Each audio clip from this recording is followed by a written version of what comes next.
Aló, ¿se escucha? ¿Se escucha? No, un poquito más de pitch al Aló. micrófono. Oh, este está súper ¿Está mejor? alto. Ya. A ver, estamos como ahí en... ahí sí se escucha, yo creo, ¿no? 1, 2, 1, 2. Mambo. Ya. Primero que nada, gracias a todos por estar acá. Gracias a nuestros invitados, que de ahí voy a hacer solo una pequeña introducción. Cada uno tiene suficiente carrete para presentarse por sí mismo. Y presentarlo yo resumidamente sería una especie de falta de respeto, estimo yo.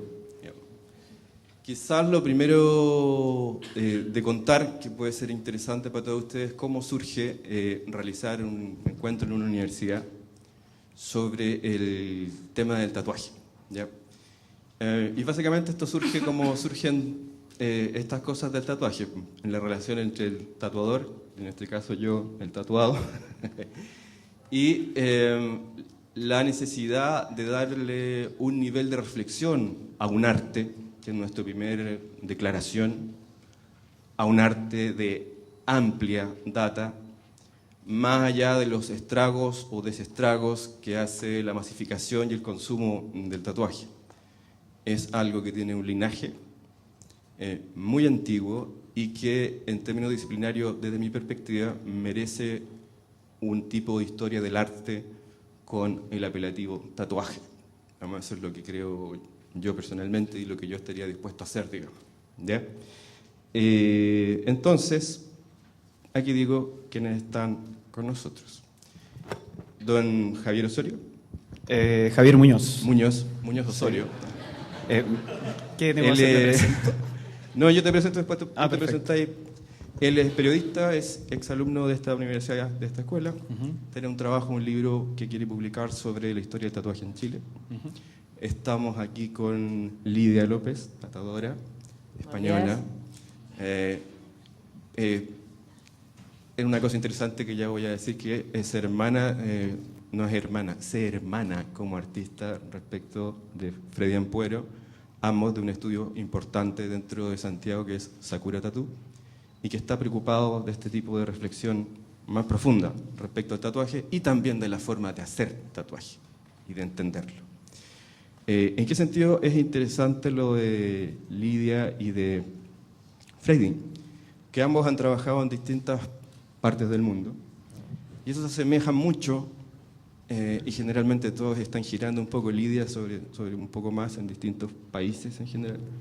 Se aproxima a una figura que para nosotros los chilenos y los sudamericanos en general es muy importante respecto al tema de la imagen, que es la imagen del artista viajero, digamos, que se va construyendo identidad en todos los países de Latinoamérica y en todas las imágenes que todos tenemos ahora, tanto populares como históricas, etc. Pero eso es lo que yo digo, así como para introducirlo solamente a ellos. Y yo voy a lo mío, que lo mío es como esta cosa que no es tan fome, aunque se llame académico, que es solo poner un contexto sobre qué es esto o cómo yo lo voy entendiendo. Ahora, yo soy pésimo con estas cuestiones, así que voy a pasar un poco de ridículo. ¿Cuál es el botón que hay que apretar? ¿La flecha? ¿Cualquiera? Bueno, le pusimos tatuaje una aproximación cultural. Y lo primero que quiero que solo tengan en su cabecita, o sea, una idea, que la mantengan, no más, es algo que yo creo que une a estas tres imágenes o la historia del tatuaje en general. ¿Ya? ¿Ir paseando? Es que yo... Es que no hay camarógrafos, entonces hay que mantener cierto... ¿Por acá? Sí. Lo que pasa es que yo estoy como condicionado, no puedo hablar sin estar parado, entonces, cosa de clase. La alfombra es el límite. Exacto. Ya. ¿Qué es lo siguiente? Entender un poco esto de marcar el cuerpo como un signo, una palabra que viene del latín, que significa marca, estandarte, aquellos que los hombres siguen.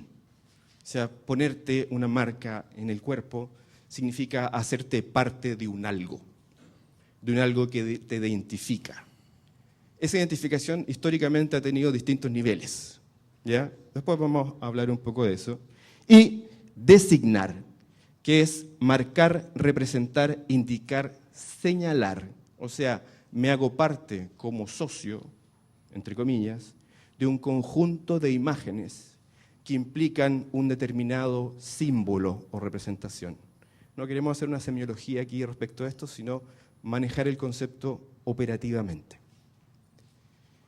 Hay un problema que nosotros, o ustedes, millennials, y en parte yo también, más vigenials, de viejitos, tendemos a pensar que la historia de las cosas se constituye a partir del siglo XX en general, lo cual no es cierto, porque investigando un poco el desarrollo de la línea del tatuaje, lo podemos situar incluso 5.500 años antes de Cristo. Y no necesariamente un tatuaje rudimentario, que es, digamos, la caricatura que tenemos del hombre neolítico. Eso no existe, y los descubrimientos que se han hecho nos dicen también que incluso hay datas anteriores de esto. Y también, una cosa que es bien interesante, parece que ciertas élites de Europa, estamos hablando de reyes y monarcas, practicaban esto de hacerse tatuajes. De alguna manera hay algo que al parecer hace que esta historia del tatuaje esté subterráneamente puesta, subterráneamente asumida, o solo puesta en el ámbito de la subcultura, digamos, más bien asistémica, lo cual no necesariamente es así. No voy a leer todo el cuadro porque podríamos estar todo el día en esto. Lo importante tiene que ver con tanto como la antigüedad del tatuaje. Fíjense la cobertura del tatuaje. Digamos, los indicios arqueológicos indican la presencia del tatuaje en todas las culturas del mundo. ¿Dónde tengo que apuntar? ¿Para allá? Este señor fue descubierto en el año 1991 en la frontera entre Italia y Austria. Esto del calentamiento global a veces hace que aparezcan ciertas cosas interesantes. Una de las cosas interesantes que apareció fue Ötzil. Ötzil tiene la particularidad de tener 57 tatuajes distribuidos en todo su cuerpo. Se ficha a Ötzil alrededor de 5.500 años antes de Cristo. ¿Qué tipo de tatuajes tiene Ötzil? Esta especie de trigramas o hexagramas distribuidos en todo su cuerpo. Y hay una cosa que es interesante. Los estudios indican que Ötzil tenía enfermedades reumáticas en las rodillas y en sus muñecas, lugares que están tatuados, lo que da a hipotetizar una función ritual del tatuaje, ritual sanadora respecto de esto, aparte de una función estética. El tatuaje cura, embellece, sana. En el año 2196 a.C., o sea, a la vuelta de la esquina, encontramos tatuajes en Egipto dedicados básicamente a diosas de la fertilidad. Las mujeres se tatúan sistemáticamente como formas de llamar a la sexualidad, sensualidad y fertilidad. Esta es Amunte, que es la sacerdotisa. Sin embargo, estos tipos de descubrimientos se van haciendo también en lugares como Siria, Babilonia, etcétera, donde la presencia del tatuaje es mucho más potente. La gente se tatúa símbolos religiosos no en el antebrazo, en lugares donde no se ven, sino directamente en la frente. Y esta, para mí, es la reina del tatuaje, que debo confesar que me enamoré de ella, que es Ukok. Ukok es la princesa de hielo que fue descubierta en Siberia aproximadamente con 2.500 años antes de Cristo y fue encontrada en el 93, después de Ötzil. Fíjense, por favor, en la calidad de diseño que tiene Ukok. Ukok tiene lo que podemos denominar ahora mangas, medias espaldas, pantorrillas, con animales que viven en la estepa siberiana y que son tomados por la tribu de Ukok, una tribu de características desconocidas, como animales sagrados. De hecho, la teoría es que Ukok portaba estos tatuajes como forma de mantener la identidad de la tribu en términos culturales. Era la que contaba los cuentos sagrados. O sea, nada más que decir, yo creo, sobre eso. Ahora hagámosles un zoom a los tipos de diseño. Son diseños de gran calidad, sin máquina, digamos, hecho a la idea del tatuk, golpeteo de huesos, eso significa en lenguaje de... ¿Dónde están todas las Indias? ¿Las islas cómo se llama eso? Polinesia. Oceanía y Polinesia. Perfecto, muchas gracias. Está atento, muy bien, muy bien. Muy bien, muy bien Muñoz. Sí. Gracias, profesor. Yo creo que no hay mucho que decir. Podría hablar de la figurativa respecto de las figuras, valga la redundancia, tatuadas, que tienen cubrimientos parciales. Esas son las figuras dentro de las figuras tatuadas dentro de figuras. Podemos conseguir las plantillas para que quiera hacerse un tatuaje de Wukong. Aquí el señor agendará. ¿Ya? Bueno, aquí hay un poquito de cosa latera, pero no es tan latera. Porque dijimos que hay esta especie como de ambivalencia respecto del tatuaje. Este tatuaje reñido con el poder oficial. Pero eso no siempre fue así. Veamos. Alrededor de los 5.000 años, en esta frontera entre Europa y Asia, lo que tenemos tatuajes curativos, filiativos, pertenencia a algo, a grupos. En el 3000 a.C. tenemos a este Otzil que aparece. Entre el 2150 y el 1990, las sacerdotisas, la productividad, el efecto mágico en el mundo sensible. Digamos, los tatuajes producen algo. Por el lado negativo, en el siglo III al IV a.C., los romanos y los griegos usan el tatuaje para marcar a los criminales en la frente. De hecho, uno ve una reminiscencia de esto en las películas. Ese como el corte de pelo casco romano, digamos, ese como así que sale, era usado para tapar los tatuajes que asignaban al criminal. Y aparecen las primeras prácticas de borrado, para que veamos que esta tendencia, tal por cual, viene del siglo III al IV. Después, en el siglo I, fíjense, los cristianos en la clandestinidad utilizan el tatuaje en la iconografía cristiana. El pez, la cruz o la leyenda de Cristo sacrificado se tatúan para tener acceso a prácticas propias del culto. Y del siglo XI al siglo XIII, cosa muy interesante, cruzados y templarios se tatúan a San Jorge, o sea, una leyenda iconográfica en detalle, y cruces por si son muertos en batalla. Una forma de ofrendar su cuerpo hacia el culto de difuntos católicos. Y este señor es uno de los que inicia esta especie de, a mi juicio, de escondimiento, encubrimiento del tatuaje, que es Constantino, que como todos ya saben, es el primer emperador cristiano, que se declara cristiano y que prohíbe la práctica del tatuaje. Y, no obstante, entre el siglo V al siglo XV, ya estamos hablando de plena Edad Media, muy fantaseada a nosotros por cosas como rudimentarias en general, si bien está prohibido el tatuaje por diabólico, no obstante los señores feudales marcan o tatúan a sus siervos en general y utilizan ellos, se realizan tatuajes para diferenciarse entre ellos en términos de su poder o opulencia. O sea, el tatuaje en su complejidad dice, yo soy más bacán que tú.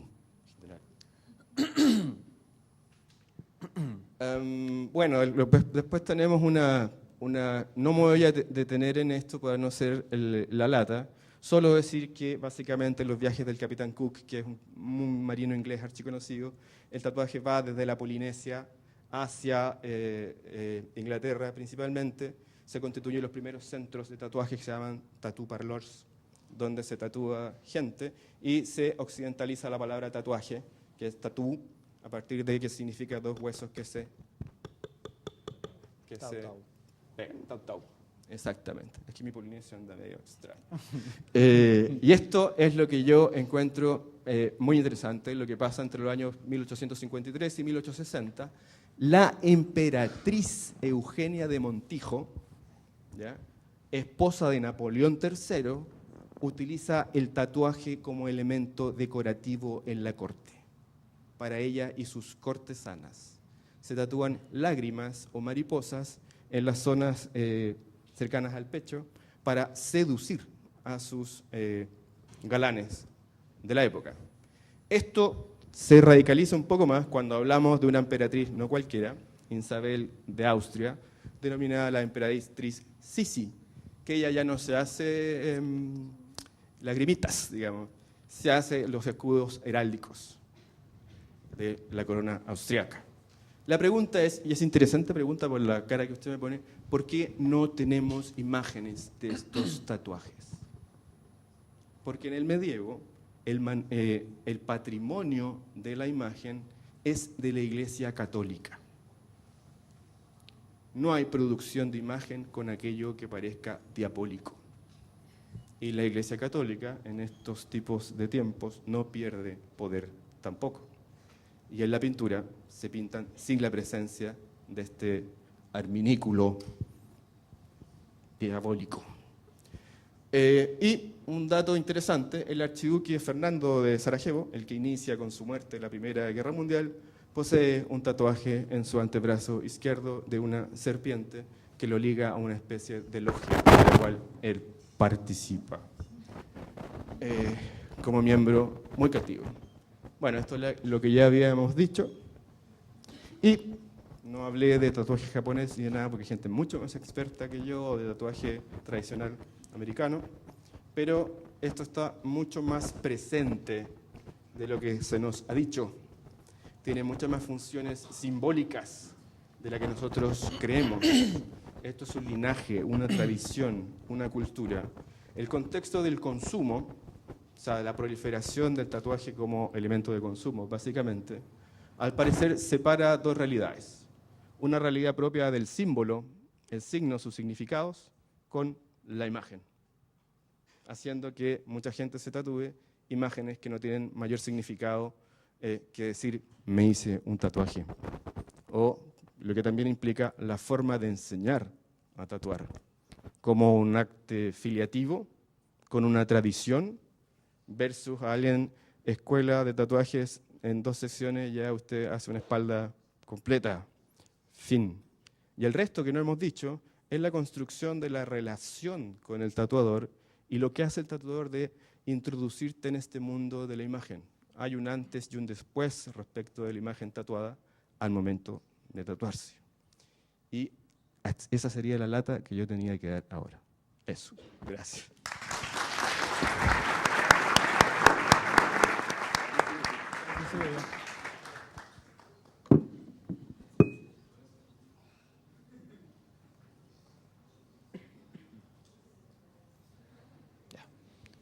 Hola, ¿qué tal? Soy Javier Muñoz. Soy investigador, estudié periodismo acá en La Portales. Soy investigador del tatuaje en Chile principalmente. Tengo un blog que se llama Tattoo Research, el cual pueden consultar para saber novedades de lo que ocurre aquí. Llevo más o menos 5 años vinculado a la investigación del tatuaje chileno, para lo cual he tenido que viajar por todo el país. Yo me he encontrado con Freddy en Arica, por ejemplo, para buscar tatuadores antiguos, entrevistarlos, entrevistar gente, mucho trabajo de biblioteca, mucho trabajo de archivo, para poder dar cuenta de cómo se ha desarrollado el tatuaje en Chile, ¿cierto? Y una de las primeras preguntas que uno se hace es ¿qué tan antiguo es el tatuaje en este territorio? ¿Ya? En este territorio que conocemos como Chile, que antes tal vez no fue solamente Chile, sino que también era un territorio inca, después fue Perú, fue Chile, ¿cierto? Y como ustedes pueden ver, este mapa, que es esto por Vanishing Tattoo, lo pueden consultar ahí, se ve que no hay muchos vestigios de que hubiese una tradición cultural antigua del tatuaje en Chile, y efectivamente no se ha encontrado mucho, es muy poco lo que hay. Solamente en el norte de Chile se han encontrado algunos escasas momias con tatuaje, y en los años 80 se hicieron excavaciones por más de 10 años. Antropólogos, arqueólogos estuvieron buscando momias con tatuaje entre Chile y Perú, y alcanzaron a sacar cerca de 300 y tantas momias con tatuajes, y solo al final de estos años de esta investigación encontraron como 3 o 4 con tatuaje en la zona chilena, ¿cierto? Es muy, muy, muy escasa la evidencia que hay. Y lo que se encontró fue, por ejemplo, esto. Pueden ver en la pantalla, es un brazo, y los tatuajes realmente son esos puntitos que están ahí, que es básicamente una pulsera.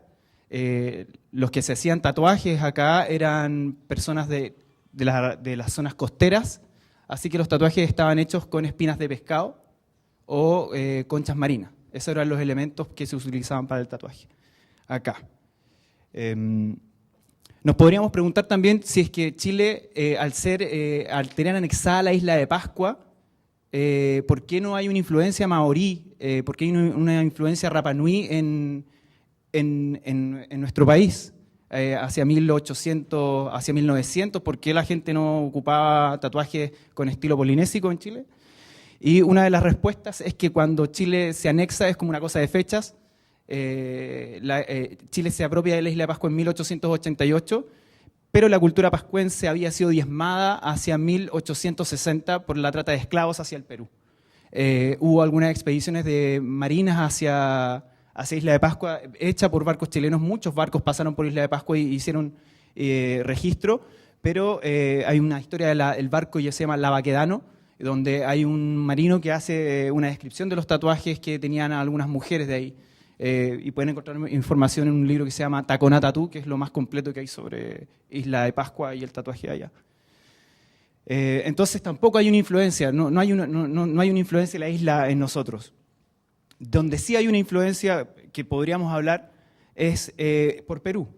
En la región, Perú posee dos centros con mucha evidencia de tatuaje, que son las momias Moche y las momias Chimu, siendo espectacular el hallazgo de la mujer, la dama de Cao, 300 a 400 años después de Cristo, de la cultura mochica.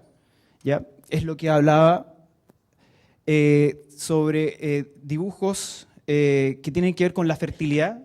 Ella era una regente, era una gobernadora peruana, del Perú, no, de lo que conocemos como ahora Perú, con tatuajes en el antebrazo, manos y pies, con arañas, pulpos, caracoles de tierra, figuras estelares, plantas, curvas de río, triángulos y líneas rectas. También se decía que ella era divina, y que también tenía que ver con la fertilidad de sus tatuajes.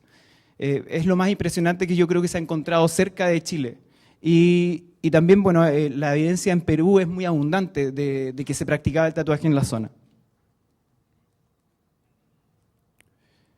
En la región también podemos encontrar que el liderazgo del tatuaje de los pueblos que se ejecutaban tatuajes está en Brasil. Y, curiosamente, Brasil siempre ha sido una influencia muy fuerte para Chile.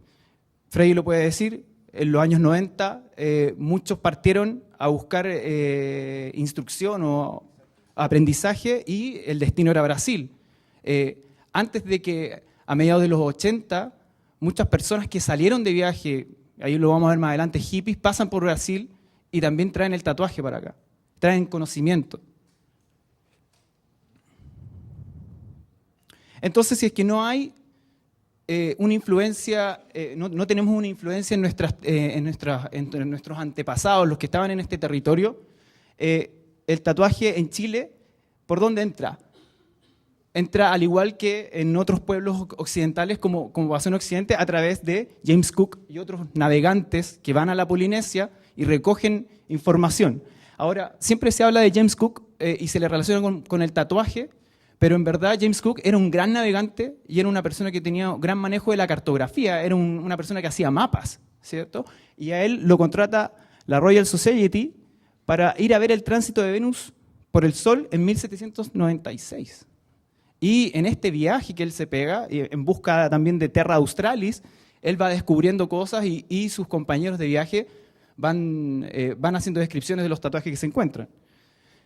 Pero hay que tener en cuenta que siempre se habla mucho de James Cook como el que masifica esto y la relación que se genera acá es que el tatuaje tiene como un raigambre salvaje o indígena, pero es verdad que el tatuaje era mucho más antiguo y utilizado también por europeos.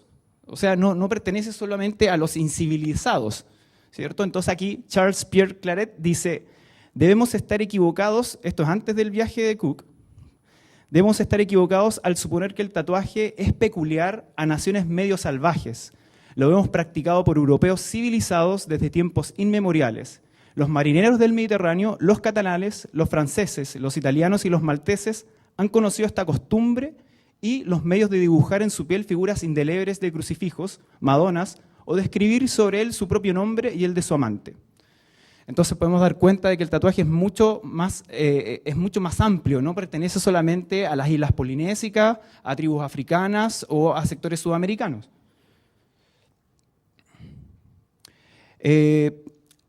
La relación de la marinería con el tatuaje es súper fuerte y en Chile también se da. Después de buscar en archivos, revistas relacionadas a la marinería chilena, yo puedo dar cuenta de que entre un 10 y un 20% de la tripulación de las naves chilenas, que estaban compuestas por chilenos y extranjeros, la marina chilena se armaba y se desarmaba durante 1800, hasta que en algún momento ya fue un contingente oficial, pero estaba compuesta por chilenos, noruegos, estadounidenses, ingleses, había mucha influencia inglesa en la marina chilena, y como les dije, un 10 o un 20% ya estaban tatuados principalmente en los brazos y en el pecho. ¿Cuáles eran los principales dibujos que nosotros podíamos ver de tatuaje en los marinos de 1800 a 1900? Anclas principalmente. Entonces nosotros podemos decir, o sea, el tatuaje tradicional es tradicional por algo.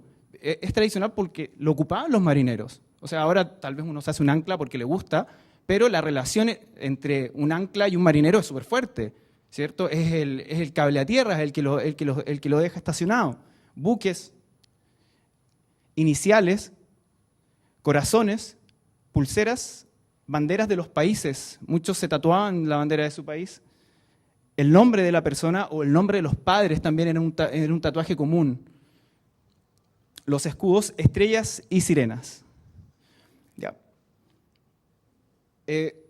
Hacia 1900 en Chile hay una relación que tiene que ver con el tatuaje marino, pero también con el tatuaje carcelario. El tatuaje carcelario no lo vamos a tocar ahora y vamos a pasar a la relación de cómo el tatuaje de los marinos, que es una hipótesis de cómo el tatuaje de los marinos llega a, digamos, a tierra y que lo utilice el ciudadano de a pie, ¿cierto? ¿Y cómo se puede producir esto? Los marineros, ¿dónde llegan? A los puertos, ¿cierto? Y a los puertos, ¿qué busca un marinero en un puerto cuando después de que está navegando 6 meses o un año? Diversión, ¿cierto? Busca diversión en la biblioteca. ¿Y la diversión dónde está? La diversión está en la bohemia, está en la noche, está en los bares. Y precisamente cuando he tenido que entrevistar a no sé cuántos abuelos, les he preguntado que tienen más de 60 o 70 o 90 años, y les pregunto, oiga, ¿y usted dónde se hizo ese tatuaje? La respuesta inmediata, yo diría que el 80% siempre es, me lo hice en el bar. Siempre es, me lo hice en la Quinta de Recreo, me lo hice en Barrio Franklin, me lo hice en La Vega, siempre. ¿Y cómo estaba? No, estaba medio curado y me gustaba y tenía 20 años. O estaba en el puerto y no, es que me iba a subir al barco y apareció un hombre, estábamos en la mesa y aparece alguien y me muestran unos diseños, siempre se describe como una hojita con 3 o 4 o 5 diseños, y nos tatuamos, ¿cierto? Entonces este caballero, Luis López, que a todo esto era un eléctrico, Freddy, que era a la vuelta de la Feria Artesanal Santa Lucía. Él tenía una tienda de electricidad y el pollo me dijo que tenía este tatuaje. Entonces, don Luis López se tatuó en 1947 en un bar en una quinta de recreo por quinta normal. Y él describe, Atención, un hombre y una mujer. Ella era como la modelo porque tenía los pechos tatuados. ¿Se imaginan en 1947 una mujer con los pechos tatuados? Súper raro. ¿Y dónde podía hacer eso? En el bar. No podía hacer más que en la Bohemia. Imposible que fuera en otro lugar. Me pincharon y fue doloroso. Él incluso describe con un poco de vergüenza su tatuaje cuando conversamos porque esta mujer que está fumando un cigarro y ahí tiene una copa, se le hicieron desnuda primero. Y después él se arrepintió y fue al mismo bar y buscó al tatuador y le dijo, por favor, póngale ropa. Y le puso un bikini o algo así. Entonces, entre 1900 y 1980, dejando de lado un poco la parte carcelaria, el tatuaje chileno no presenta ninguna continuidad. Hay muy pocos exponentes porque siempre es una persona que aparece en el bar, que es un desconocido que tatúa a mano o tatúa con una maquinita o con alguna batería. Y yo apostaría 100% que es una práctica bohemia. El tatuaje está muy relacionado a la bohemia, más que incluso que a la cárcel, porque en la cárcel los medios para tatuarse son mucho más difíciles. Habían reglas, no podías tener cosas cortopunzantes, conseguir tinta era más complicado. Si se revisa al sujeto que es detenido hacia 1900 es campesino, es recién llegado a la ciudad, no es una persona que busca precisamente arte, ¿cierto? Ahora, una de las maneras en que puede entrar el tatuaje a la cárcel es porque en Valparaíso hay algunas notas por ahí que hablan sobre las borracheras y los problemas que habían con los marineros cuando llegaban los barcos a Valpo, que eran tantas las peleas que aumentaba la cantidad de presos en las cárceles. Yo a veces pienso que por ahí puede haber alguna relación interesante de cómo el tatuaje se masifica dentro, pero para mí siempre va a ser una cosa más bohemia y de la marinería.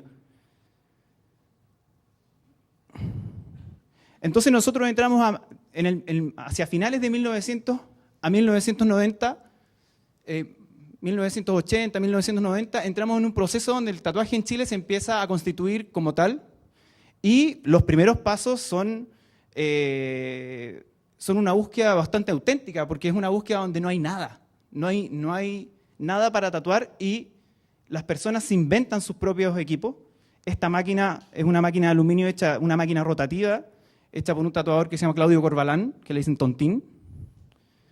Y esta es una máquina que la hizo Carlos Corsario, un tatuador que es vocalista de un grupo que se llama Santiago Rebelde, que es una de las primeras bandas ska de Chile, si no la primera. Otros elementos para tatuar, por ejemplo, clásico, dice Freddy, clásico. ¿Ven? Freddy sabe de lo que estaba hablando acá. Agujas Regal, eran agujas de coser. Eran agujas. Y el que tenía suerte, tal vez el que tenía una revista, esto estamos hablando a 1992, 1995, el que tenía alguna revista de tatuajes que se encontró por ahí y que había una dirección de un distribuidor de insumos norteamericanos y que cachaba que podía mandar un fax, de repente podía conseguir Mickey Sharps, agujas de verdad para tatuar orientadas. Pero muchos partieron con esto y las amarraban nomás a la biela, se quedaban pegadas, había muchos problemas técnicos para tatuar. Entonces, aquí yo quiero mostrar 3 ejemplos de cómo el tatuaje a principios de los 90 va entrando a nuestro país y va formando una base, ¿cierto? Porque hay distintas maneras de ingreso de las ideas, de los conceptos, de las enseñanzas. Entonces, aquí podríamos decir, por ejemplo, que Benny pertenece al grupo de los viajeros, Corsario a los que están acá en Chile, igual que Freddy, y Osvaldo, que es un personaje que son influenciadores extranjeros.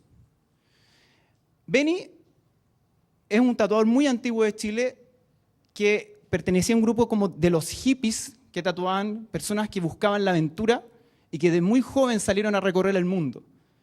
Benny llega a Brasil a mediados de los 80 y aprende el arte del tatuaje, digamos, como en la calle. Y después va desarrollando este trabajo y, bueno, regresa a Chile y constantemente va viajando a Brasil y va entendiendo que allá puede conseguir cosas, puede conseguir tintas, puede conseguir insumos. Y, de alguna manera, instala dentro de, se podría decir, de las primeras tiendas que hay. Hay tatuadores que han tenido tiendas más antiguas incluso, Pero en un principio, esto no ocurre siempre, este fue el primero, este fue el después. Hay mucho movimiento paralelo. Hay mucho movimiento paralelo. Uno pone una tienda, la tienda desaparece en un año, otro pone otra, que no era precisamente tatuajes, sino que vendían también pipas y cosas, revistas, ¿cierto? Entonces, esa es una manera. Los viajeros, los que salían de viaje en la aventura y volvían con información del tatuaje. Los que estaban acá.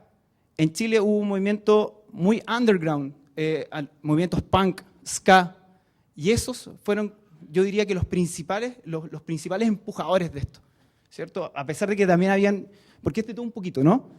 Pero en los movimientos más underground fue donde se dio con más fuerza el tatuaje en los años 90.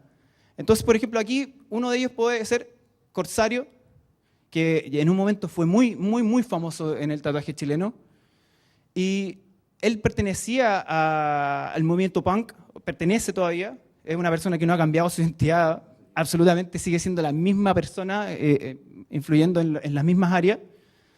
Y bueno, y él es el que hizo esta máquina, ¿no? Una de las primeras máquinas. Y esa máquina la hizo para venderla, ¿cierto? Se la vendió a otra persona que quería tatuar y él, no, yo hago máquinas, ¿cierto? Y era, no, yo hago máquinas de tatuar, mira, ahí está, ¿cierto? Un lápiz, un portamina, un motor de cualquier cosa y listo. Y en este proceso también había muchas interrogantes a principios de los 90. Se tatuaba con una sola aguja o se tatuaba con 3 medias amarradas, nadie sabía soldar aguja, ahora viene todo listo. Tal vez nadie sabía poner las agujas en línea para hacer un magnum, para rellenar, para poder pintar. Y aparecen personajes que vienen de viaje por Chile, y en este caso, por ejemplo, este es Osvaldo. Osvaldo es un chileno canadiense y él regresa a Canadá, regresa de Canadá a Chile como a conocer sus raíces hacia 1996, 97 por ahí, y va al Eurocentro, porque en Chile al principio en Santiago hubo dos lugares donde explotó el tatuaje, que fue el Eurocentro y la Feria de Santa Lucía. Eran 2 lugares que competían, así los del Eurocentro se creían la muerte, porque los de la Feria de Santa Lucía eran los de la feria, entonces ocurría esa cosa así como... ¿ah? Había como cierta competencia. Y Osvaldo, curiosamente, va al Eurocentro, porque antes el tatuaje era un poco más cerrado, y Osvaldo va al Eurocentro y Osvaldo ya tatuaba en Canadá en una tienda que se llama Tatarama, ¿cierto? Bacán. Y Osvaldo va al Eurocentro y yo soy tatuador y soy de Canadá, y no lo pescan. Nadie lo pesca. Y bueno, y termina yendo a la Feria de Santa Lucía y ahí se encuentra con Gabriel Púas, que es un personaje importante dentro de la historia, dentro de la feria, porque la potencia mucho. Y Osvaldo les enseña a muchas personas a soldar agujas. Les enseña que las agujas se pueden agrupar y que quedan firmes y sólidas y no se desarman. No es que él le haya enseñado todo. Hay personas que cacharon sola, hay otros que le enseñó a otra persona, pero esta era una característica también que venía a Beni. En el caso de Beni, por ejemplo, Beni recibió un brasilero, que el brasilero también aportó a ciertas cosas del tatuaje y de los desarrollos. A todo esto, después, por ejemplo, Gabriel Púas viaja a Canadá con Osvaldo y Gabriel aprende que hay que ponerle un plástico al tatuaje después. Y eso también era, no sé, pues alguien llegaba con algo nuevo acá y como que algunos lo miraban y decían, no, yo no voy a hacer eso, y se generaban peleas, cosas así. ¿Ah? Ya. Pasado este tiempo, entrando como a la década del 2000, ya se va firmando el tatuaje en Chile y aparecen nuevas características. Hay un desarrollo comercial y hay una apertura económica en Chile, ¿cierto? Lo que permite también la entrada de productos a través de los tratados de libre comercio, de la entrada de productos masivos, por ejemplo, traídos desde China, y se hace más fácil conseguir tintas, agujas y máquinas, por ejemplo. Un punto de inflexión importante se produce hacia el 2007. Ya estaban llegando cosas, pero hacia el 2007 aparece Makusa, una de las tiendas más antiguas y más importantes de la distribución de insumos de tatuaje. Ahí estamos con Carlos Riquelme. No voy a dejar de mencionarlo. Hay también un aumento en los niveles de educación, lo que permite, hay una explosión, un aumento de interesados. Hay una explosión de las áreas de diseño gráfico, y sobre todo ahora, por ejemplo, están las carreras de ilustración, que también hace que aumente la cantidad de personas interesadas en el tatuaje, en llevar sus conocimientos académicos hacia esto. Y también tenemos la influencia de Internet y la televisión. Por ejemplo, Miami Ink formula una exposición del tatuaje hacia la sociedad, haciéndolo más aceptado. Y también a partir de Internet las personas sienten que ya pueden aprender. Ahora, estos elementos son tomados como una expansión, pero también pueden ser tomados desde un punto de vista de que, por ejemplo, en el tema de la televisión, hacen que el tatuaje de alguna manera se transforme en una especie de moda o un producto de consumo más, ¿cierto? Rompiendo un poco con la tradición de lo que se venía haciendo desde antes, que era esto de entrar a un estudio, ser aceptado en un grupo, que realmente te interesaba el tema y que querías aprender, ¿cierto? Entonces, la pregunta, uno dice, bueno, ¿cómo pasamos de esto, de este tipo de tatuaje oriental, a este tipo de tatuaje? Y es que hay toda una tradición detrás, o sea, hay una historia de gente que se esforzó por, cuando no había nada, por tratar de sacar esto adelante, y entre ellos tenemos a Freddy, que ahí está. Freddy muy joven, cuando en verdad no había, ni siquiera se pensaba que iban a poder haber programas de televisión, que ibas a poder ir a una tienda y comprar un producto listo, ¿cierto? Que ibas a tener unas tiendas establecidas en otros tiempos.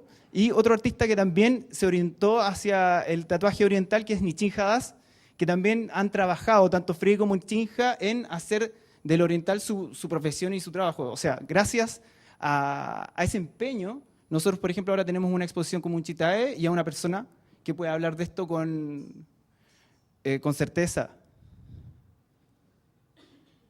Y eso es.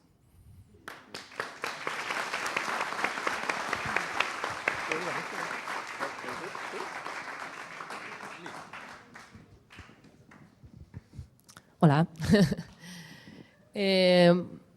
Bueno, yo soy Lidia López y trabajo en Sakura. El estilo que a mí más me gusta es el estilo tradicional, entonces voy a hablar un poquito de eso. Un poco siguiendo el hilo de lo que estaban comentando, el estilo tradicional, bueno, llamamos tradicional americano, pero en verdad lo más correcto sería decir occidental, ya que no es solo en Estados Unidos, sino, de hecho, como hablaban, fueron los marineros ingleses, fueron los alemanes, los holandeses, los de los países escandinavos, que también al viajar a otros sitios, ver cómo estaban tatuados los indígenas, pues copiaron un poco eso y lo trajeron como a Occidente, ¿no? Al principio traían esa idea del indígena tatuado y era algo que chocaba. Trajeron un indígena a una exposición en París, como en el siglo XIX, y era como una atracción, como algo nuevo en ese momento. No hay tele, no hay cine, todo lo que venga de fuera es todo lo que va a ver la gente.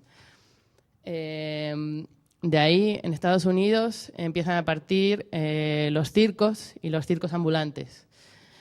Estaba el circo y lo que se originaba alrededor, que eran los sideshows o freak shows, donde estaban la mujer barbuda y todo eso. Y entonces aparecieron el hombre ilustrado, la mujer tatuada, que era gente que mostraba sus tatuajes y era parte de una atracción. Aparte, no solo se exponían ellos, sino que exponían una historia que atraía a la gente.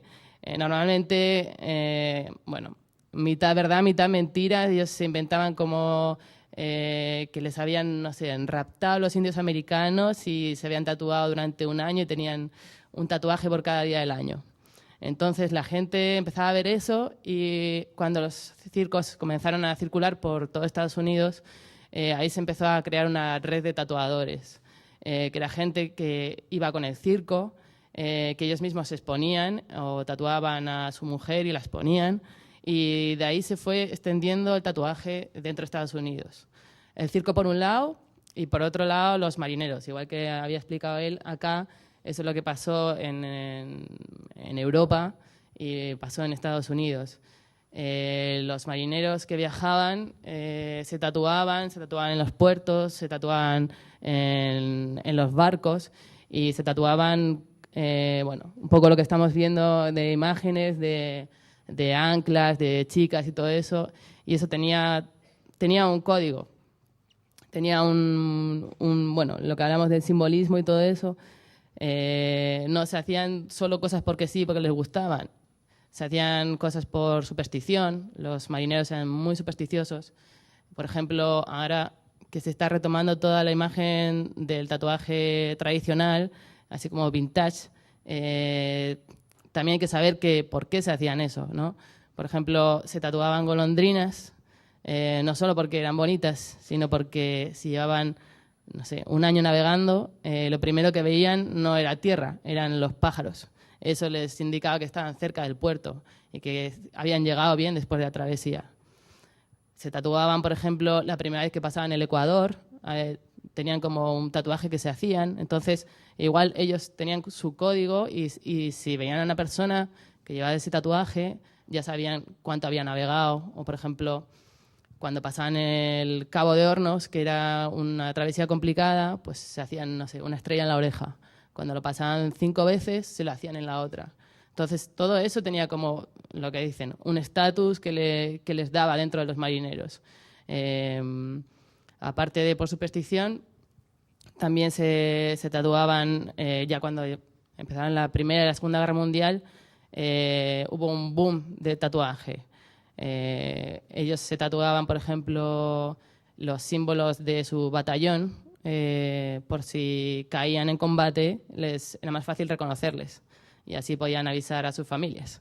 Entonces, había tatuadores en Inglaterra que en ese momento se dedicaban a tatuar solo todo el día, no sé, el escudo de los artilleros de Birmingham. Y bueno, eso también creo que durante las guerras hubo también un boom de tatuadores. Después de eso, se empezaron a formar los clubs de tatuaje, que como uno de los más principales fue uno que se hizo en Bristol, que ellos se juntaban y bueno, era un club de tatuajes. Se tatuaban, compartían, era un poco también como una cultura, que es igual un poquito lo que queremos aquí exponer. Luego, el tatuaje tradicional, bueno, con esto de que los marineros viajaban de aquí para allá, entrar en contacto con el tatuaje japonés y como que alucinaron.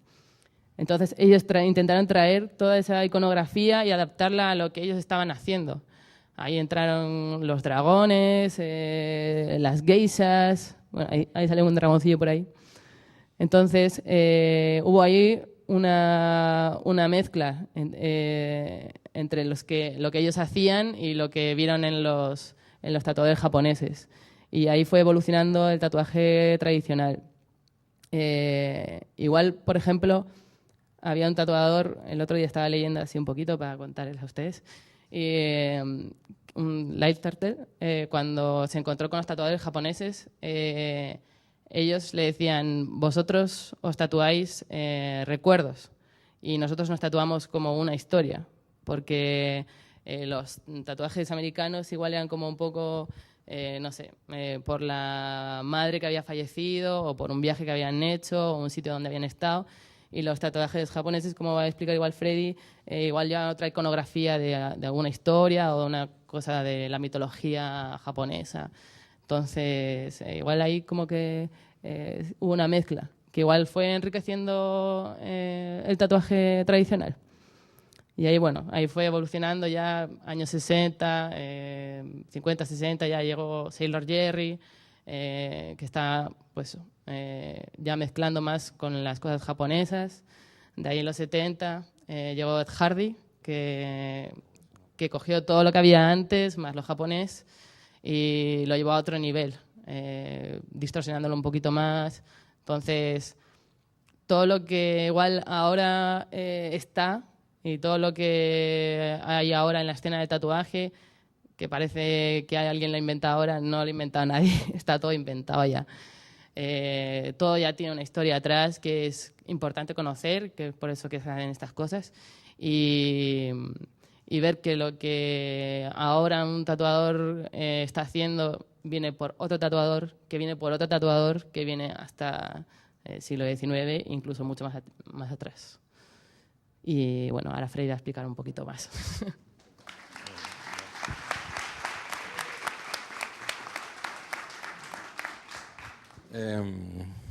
Bueno, lo acaban de explicar ya, increíble, hablaron de historia y todo. Primero que nada me parece maravilloso ver toda la cantidad de gente que vino y que se quiere culturizar acerca más del tatuaje, que es más que, como ellos decían, es más que de la televisión, no es más que algo más superficial. Hay una historia, hay una cultura detrás de esto. Chitae, la exposición Chitae se formó por eso. Se formó porque yo vi que tenía la necesidad perdón, estoy un poco nervioso. Que necesidad que faltaba algo un poco más cultural, que se entregara algo más de raíz al tatuaje chileno. Si tú estás empezando a tatuar, tienes que saber los cimientos. Si tú no tienes un cimiento, se te va a desmoronar en algún momento, se va a caer todo. Y creo que eso es importante que nazca con la cultura. ¿Sí? O sea, imagínate esta charla que se está viviendo hoy en día, ver lo que hablaron mis compañeros y todo. O sea, sería maravilloso si se pudiera dar en otros lugares. Sería algo que entregaría el oficio real a esto. O sea, que somos artesanos en el fondo. Y que esto necesita que se entregue de esa manera. ¿Sí? El mundo moderno, lamentablemente, se está comiendo los oficios por toda la rapidez que conlleva esto, porque toda la rapidez que tienen los chicos en aprender. ¿Sí? Pero es necesario saber sus raíces, saber de dónde nació esto. ¿Sí? Yo más que mostrar el tatuaje japonés o algo así, quería eso, hablar de que los chitaes. O sea, de entrar a una universidad y ver afuera los diseños, los dibujos, maravilloso. O sea, muy pocos países han hecho cosas así, muy pocas sociedades, incluso en Latinoamérica, han hecho esto. Y se ha hecho aquí en Santiago. O sea, lo bonito es ver medios que se están empezando a dedicar al tatuaje, verlos acá, que están grabando, que están tomando fotografías. Son hechos históricos que va a quedar dentro de la historia del tatuaje. Así. El mismo trabajo que está realizando Javier igual es muy importante en eso. Así. Yo como tatuador antiguo, o sea, estoy viendo la fotografía que sale ahí, ya, les digo, o sea, que hay una persona que esté dejando esa huella, o sea, buscando esa huella para que quede algo cultural es súper importante. Es súper importante. Y más que nada, agradecer realmente, igual queda poquito tiempo, por eso agradecerle a todos realmente de corazón que estén acá. ¿No? Bueno, Chitae, lo que es Chitae, no sé si me voy a ver con el... Bueno, esos son los Chitaes antiguos, ¿ya? Eso es como que, Chitae significa croquis en japonés. Es como la forma que el tatuador tenía de llevar el diseño luego a la piel, así. ¿Ya? Son como trabajos del Chodai, el primer maestro de Oriochi. Pueden apreciar también diseños muy antiguos, hechos en blanco y negro. Y ahí ya, por ejemplo, hay un poco más moderno, ya con colores, con otras bases. El del centro es un Kirin, ¿ah? Tienes Onis, tienes Edma, que es el que te juzga en el infierno.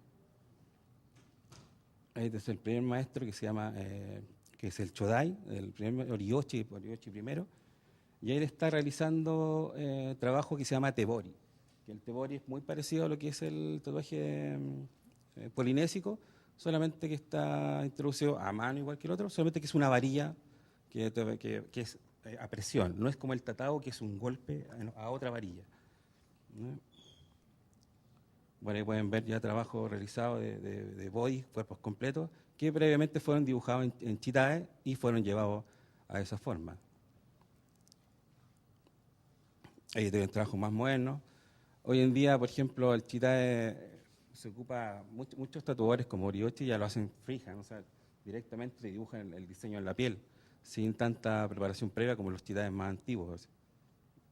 Bueno, Oriochi es súper importante dentro del tatuaje, que también Ed Hardy, como decía Lidia, fue como el que llevó a Oriochi, lo llevó a él y a Oriochi II a Occidente para mostrar su trabajo. Claro, también lo mismo que pasó en la antigüedad, revolucionaron la escena. A todos los tatuadores fue increíble la evolución que tuvo el tatuaje japonés después de lo que ellos hicieron. Así. Me puedes una hani al centro, un tatuaje más moderno. O sea, imagínate, esto está hecho a mano. O sea, la forma que pinta Oriyoshi, ocupando igual su varilla, es increíble. Así. Igual le ocupó un poco de máquina para hacer detalles, pero la mayoría está hecho a mano. Así. O sea, llegar a un nivel de calidad como esa a mano es impresionante. Bueno, bien. Bueno, y eso. Chitae va a seguir haciéndose. De hecho, ahora viene Chitae de Buenos Aires. Entonces se va a realizar tanto en Santiago como en Buenos Aires, la misma exposición. La idea de hacerlo es eso, de que cada vez se va a ir añadiendo a más artistas, más tatuadores que estudien el tatuaje y pueden ir dibujando para ir dejando su huella. Luego viene un libro y eso mismo. Tratar de siempre hacer como cosas como esto que se está haciendo ahora para seguir culturizando a la gente y que sepan que el tatuaje es más profundo, no es tan Miami Ink, como se diría. Que hay algo más cultural detrás del tatuaje. ¿Sí? ¿Ya? Así que eso, pues, chicos. Le agradezco de verdad que hayan estado acá.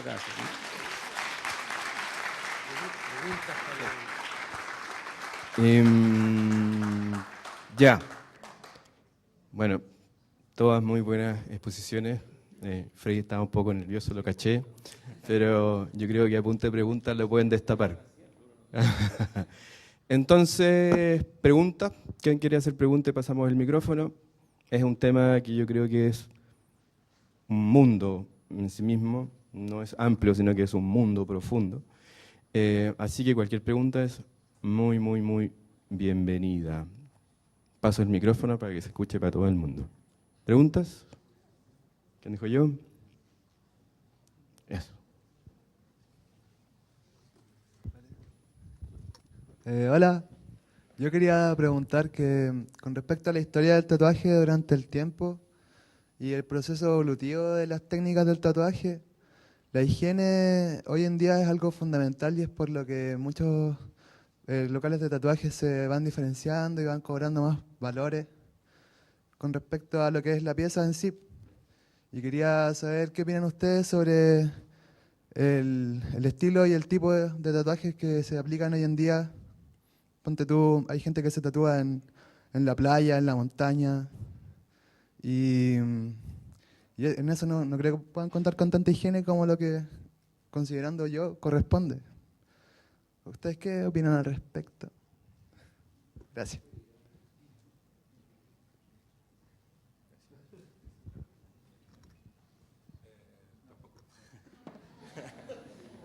Ahora sí.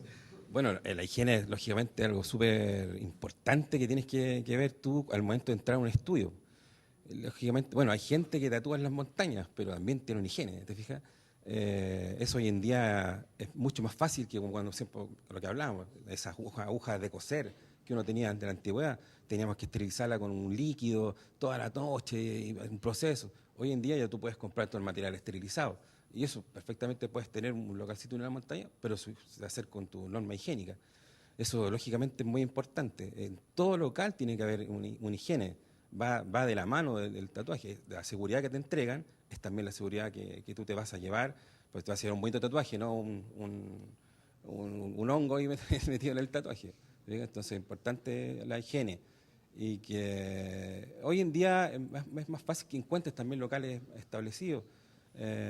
Por lo mismo, el mismo gobierno se encarga también de hacer resoluciones sanitarias y eso conlleva que si un local va a estar establecido es porque realmente pudo haber pasado esa resolución sanitaria.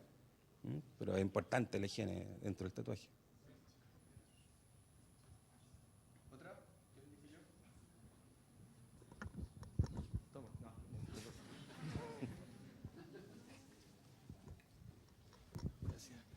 Hola, quería hacer una pregunta sobre la visión social que se tiene del tatuaje hoy en día, porque por la llegada del tatuaje, por decir solamente acá a Chile, que fue traída por los marineros y todas esas cosas, le ha dado un poco también la visión que tiene hoy en día, pero al final esa visión de a poco se ha estado cambiando y ha sido que el tatuaje sea, por decirlo así, más acogido dentro de la sociedad chilena. Mi pregunta va, ¿cuál creen que es una de las principales razones de por qué ahora el tatuaje se está viendo de mejor manera y no fue así antes?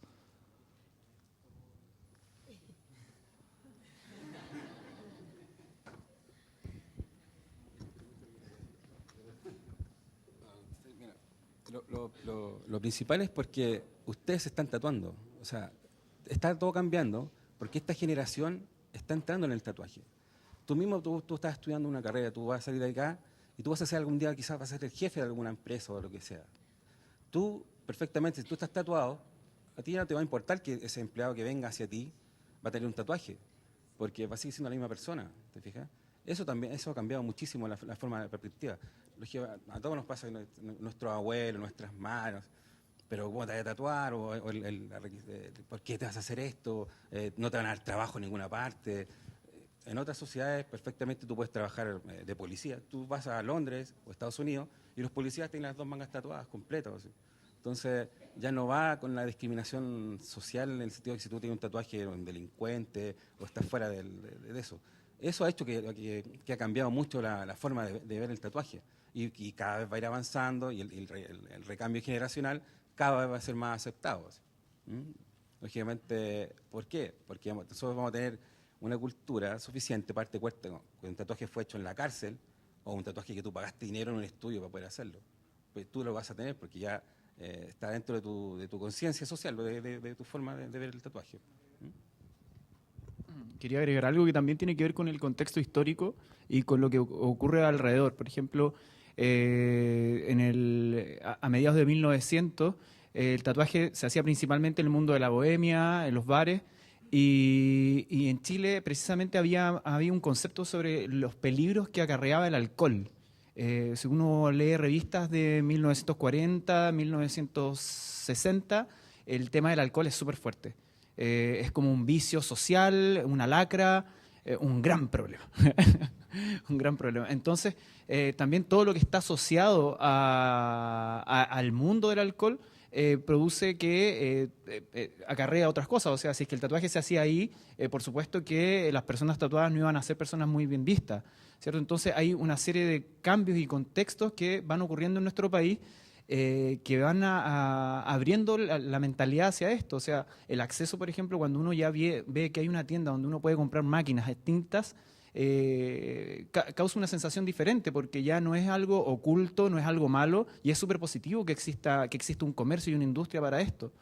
Los niveles de educación también y la exposición que veíamos por televisión, o sea, es como algo de doble filo tal vez, porque tal vez se masifica tanto que se van olvidando las tradiciones, pero para esto también se hacen estas instancias, ¿no? Para que nosotros recordemos de dónde viene, cómo era. Y lo otro es súper positivo, o sea, es súper positivo que hayan programas de televisión, que hayan blogs, que hayan revistas que muestren el tatuaje. Yo creo también que los programas de televisión, por ejemplo, se podría... A ver, no tanto, por ejemplo, que el Pañamín, que tú ibas y se te moría el gato y te tatuabas el gato que se murió. Se podrían haber ocupado esos mismos medios, ese mismo dinero, para, por ejemplo, haber hecho lo que estamos haciendo ahora. Haber culturizado a la gente, haber ocupado ese dinero que se gastó y haber viajado a la Polinesia y haber entrevistado a un maestro polinésico de muchos años para que la gente en el mundo lo conociera. Claro, eso quizás no va a llamar tanto la atención como un show que se vende, pero sería muy bonito, hubiera sido increíble y hubiera sido otra forma de hacerlo. Entonces, por eso, como dices tú, tiene un lado positivo y un lado negativo. ¿Que se hizo más masivo a través de la televisión? Sí, se hizo más masivo, pero también te llevó a que naciera gente que no fuera más profundo en su querer saber acerca del tatuaje. Hay chicos jóvenes que no tienen idea quién fue Ed Hardy, por ejemplo. Es un poco extraño. Si tú tienes una pasión, tú vas a querer saber de dónde viene. Sí o sí vas a querer saber de dónde viene. Porque si no estás haciendo algo por encima, no hay una raíz profunda. ¿Te fijas? Cuando estuve en la universidad te enseñan los maestros anteriores, te enseñan la gente que creó la carrera. Eso es cultura. Estas cosas de ahora son como muy, muy suavecitos, muy en el aire. Por eso yo creo que podrían haber ocupado su mismo programa de televisión para haber culturizado un poco más. ¿Te imaginas un programa de televisión que hayan ido a Japón a entrevistar a los maestros y todo? y a la vez haber mostrado el show que se tiene que mostrar para poder ganar más audiencia y tener más televisión. Pero hubiera sido re bonito que hubiera sido también ocupado de esa manera, más cultural. Porque esto es una cultura, el tatuaje es culturalmente, es cultura, o sea, sí o sí. Es un oficio y que conlleva mucha cultura. Por eso ahí está una arma de doble filo. Mientras camino para la próxima pregunta y para alguien que me dio un mensaje, y quisiera decir lo siguiente, en términos de la aceptación. Yo creo aquí tenéis dos artistas del tatuaje, un periodista tatuado por ahí, ¿no? Sí, muy bien. Y un académico tatuado. Y esto es lo que es uno. Yo soy mis tatuajes también. Entonces, el atreverse a expresarlo. Y depende cómo uno tenga el espíritu. Si el espíritu de uno es más bien panqueta y es como ir, sabéis que aquí estamos nosotros y el tatuaje no me hace ni más ni menos inteligente, sino que soy yo. Esa es una opción de vida y que la sociedad tiene que abrirse frente a eso, digamos. Y para allá, porque si no, conozco hartos microfascismos que serían, sabéis que todos los tatuados son delincuentes y los no tatuados están súper bien y se supone que esa es la sociedad que no queremos, digamos, a pesar de que a veces se dé. No sé. Otra pregunta. Aquí hay nuestras preguntas. Creo que hay un sorteo después, algo, pero hay preguntas. Muy bien. Yeah. Bueno, junto a esta exposición igual es reflejo de que nosotros chilenos hoy en día sentamos mucho más los tatuajes y todo eso, muchos se tatúan, pero también con esta exposición quedó más que claro que la cultura del tatuaje es algo súper profundo, como expresión de identidad, es súper artístico y todo, pero también ustedes instalaron que hoy el día el tatuaje es como un elemento de consumo más, que cualquiera se lo hace y todo eso. Pero la pregunta es como, ¿creen ustedes que esto del tatuaje como un elemento de consumo favorece como que la aceptación del tatuaje, la proliferación de esta cultura, o más bien la está como degradando y alterando su profundidad, lo que es eso? Esa es la pregunta del millón. Aquí hay posiciones, usted cachará. Yo creo que los elementos de consumo no son negativos, totalmente negativos. Pero cuando están solamente los elementos de consumo, hay peligro. Porque se olvida la tradición y se olvida el conocimiento, que es lo importante.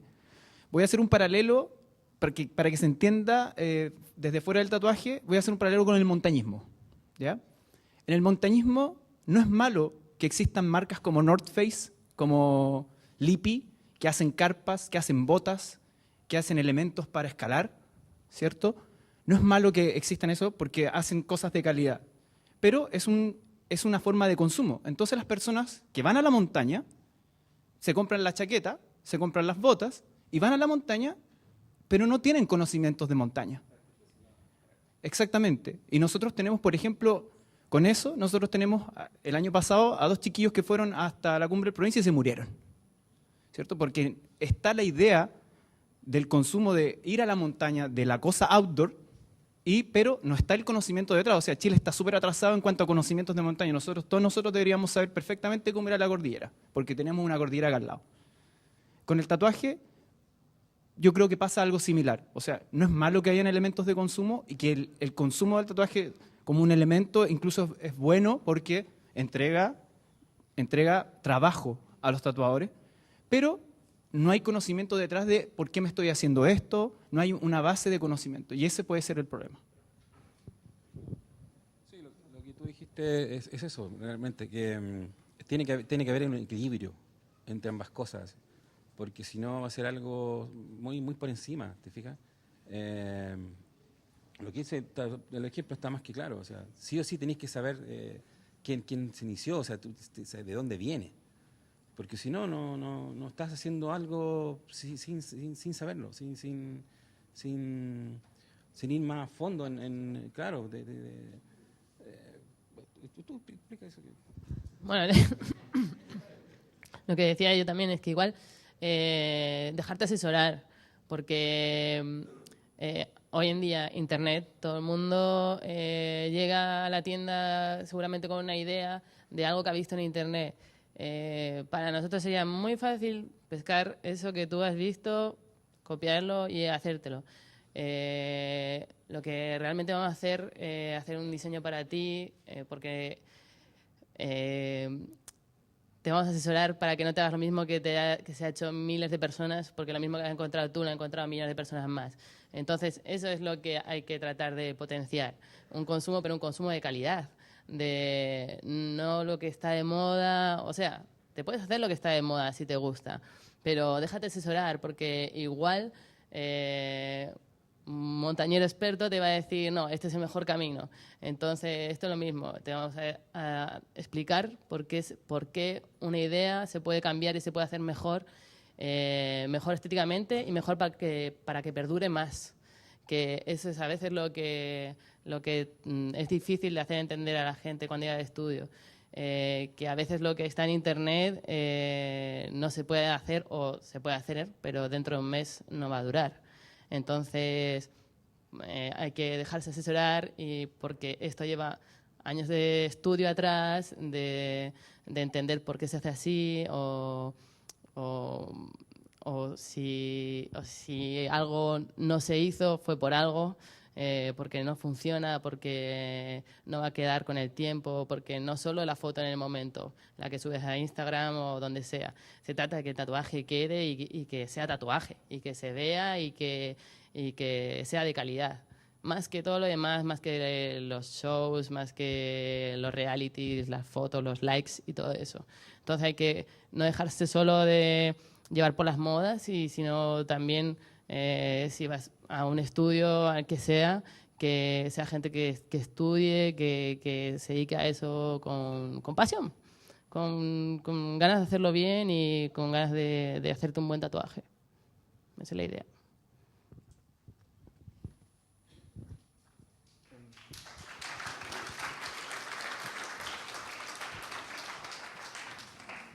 Es un tema apasionante, se puede conversar durante miles de cosas durante mucho rato, así que espero que no sea la última, sino que sea una de un par más, quizás. Igual los invito a todos, el siguiente Chitae se va a realizar el primer martes de noviembre. Se realiza en un bar que queda en Plaza Brasil, que se llama Bar Lira, ¿no? Así que es entrada liberada, es una galería que tiene un bar, entonces compras tu cerveza y ves toda la exposición. Así que cada vez como digo, esta vez van a haber por lo menos unos 25 expositores, así que va a estar buenísimo. Así que son todos cordialmente invitados cuando quieran ir. Y ahora que van a hacer un sorteo ahí. Ahora vamos a sortear el auto, el 0 kilómetro. Ya. ¿Cómo es ¿Ese micrófono? Ahí está. Hola, bueno, vamos a proceder a sortear primero las 4 entradas para el Expo Tattoo, son 2 para el viernes. Sí, perdón. Sí, se viene una convención de tatuajes que se llama Expo Piel Tattoo Convention, que se va a realizar en los días 29, 30 de septiembre y 1 de octubre en el Centro de Convenciones Parque Titanium. Y vamos a hacer un sorteo de 2 entradas para el viernes, una para el sábado y una para el domingo. Sí. Así es que primero, Natalia Paz Lucero Yáñez, ¿está? Ya, te invito a pasar adelante. Ahí. Sí, pero como para pedirle los datos. ¿Y la foto? Sí, para el viernes.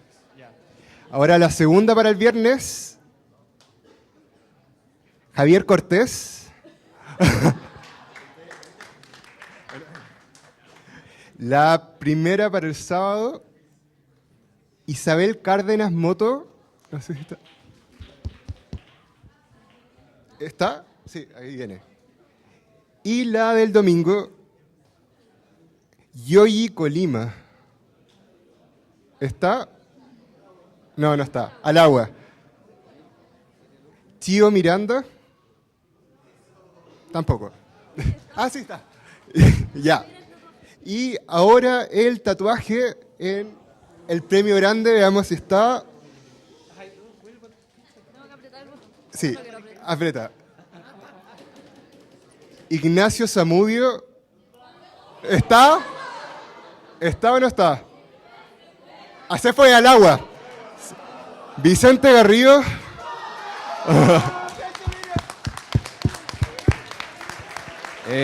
Ahora les pido continuar el aplauso por esto que se hizo y por nuestros invitados. Muchas gracias.